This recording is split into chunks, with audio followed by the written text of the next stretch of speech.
The Federal Reserve smells fishy.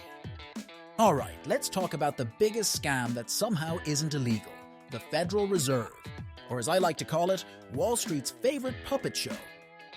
So the Fed claims to be independent. They're just over here, setting interest rates based on what's best for the economy, right? Ha!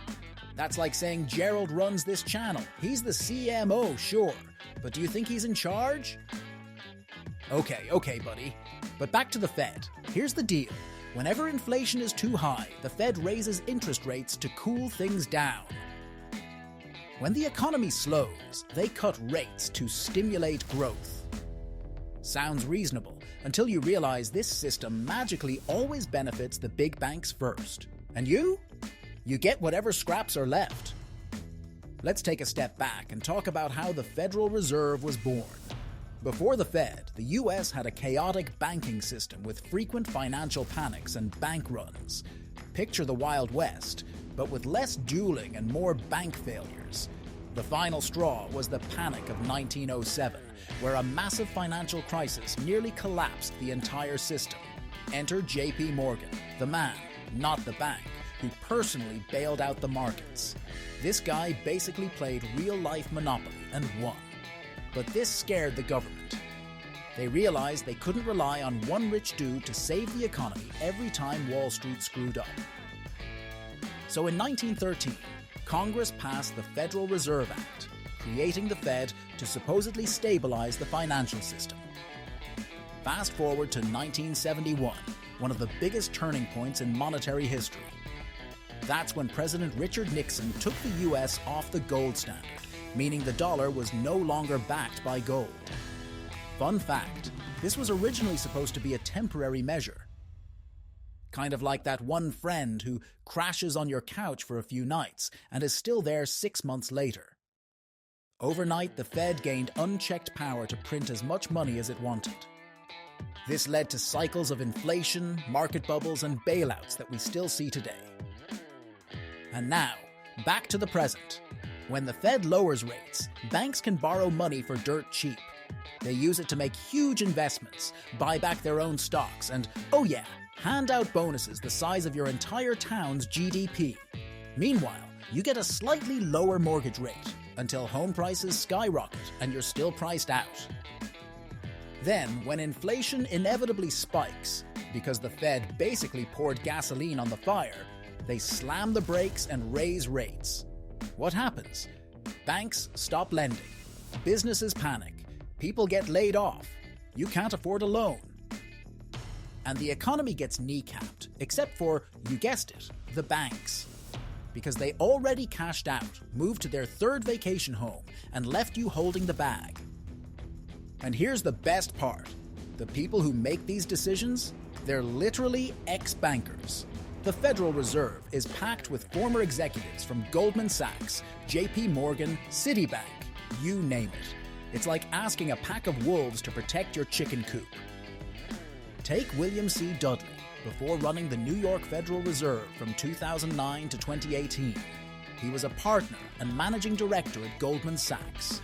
Then there's Neil Kashkari, a former Goldman Sachs banker, who oversaw the 2008 bailout before becoming the president of the Minneapolis Fed. Robert S. Kaplan, another ex-Goldman Sachs vice chairman who ended up running the Dallas Fed. And let's not forget Mark Carney, who spent over a decade at Goldman Sachs before running the central banks of Canada and England. These guys aren't public servants. They're financial insiders making sure the system stays rigged in their favor. As Henry Ford once said, "It is well enough that people of the nation do not understand our banking and monetary system, for if they did, I believe there would be a revolution before tomorrow morning."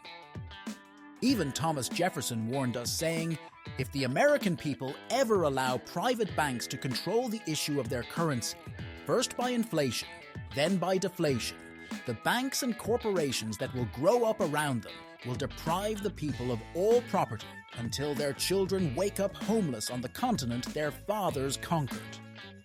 All right, let's dive back into the Fed's murky waters. Did you know that the Federal Reserve is unique among central banks? It's like the platypus of monetary institutions, part public, part private, and entirely puzzling. You see, The Federal Reserve System is composed of the Board of Governors, which is a federal agency, and 12 regional Federal Reserve banks that are structured like private corporations. Member banks hold stock in these reserve banks and earn dividends, but this stock doesn't come with the control that typical corporate stockholders enjoy. It's like being invited to a fancy dinner but only allowed to smell the food. Now, how does this compare to other central banks around the globe? Well, most central banks are fully owned by their governments. However, there are a few exceptions where private ownership plays a role. For instance, central banks in countries like Belgium, Greece, Japan, South Africa, Switzerland, and Turkey have forms of private sector shareholding. But even in these cases, the state often holds a significant or majority stake, maintaining substantial control. In contrast, the US government doesn't own shares in the Federal Reserve System or its component banks. Instead, the Fed operates independently within the government, balancing public purposes with private aspects.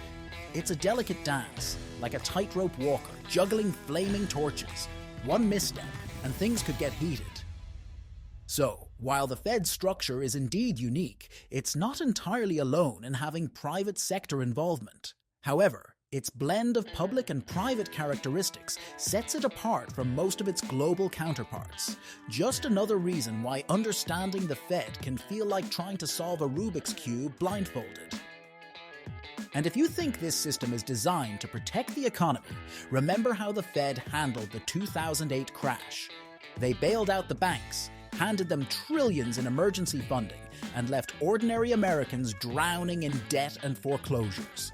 The playbook hasn't changed. They inflate a bubble, cash out at the top, and leave the rest of us to clean up the mess.